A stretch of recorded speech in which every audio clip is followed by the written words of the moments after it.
তো smart students, তোমাদের আজকে একটা ছোট্ট গল্প শোনাবো।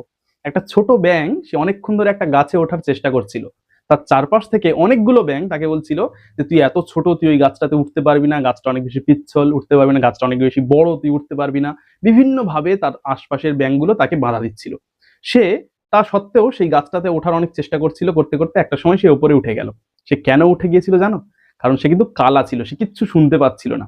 সে মনে মনে ভাবছিল যে তার চারপাশের লোকজন হয়তো তাকে অনেক বেশি মোটিভেট করছে, তার জন্য চিয়ার্স করছে হয়তো, যে তুমি পারবে, তুমি উঠতে পারবে, ওঠো ওঠো। সে ভাবছিল যে তার জন্য সবাই উৎসাহিত, আর ওঠার জন্য সবাই অপেক্ষা করছে।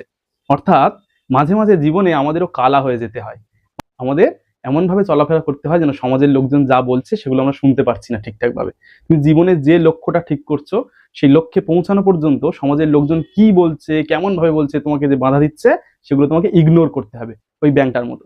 জীবনের এই সমস্ত বাধা থেকে দূরে থাকো, নিজের লক্ষ্যটা ঠিক করে নিয়ে সেদিকে এগিয়ে চলো।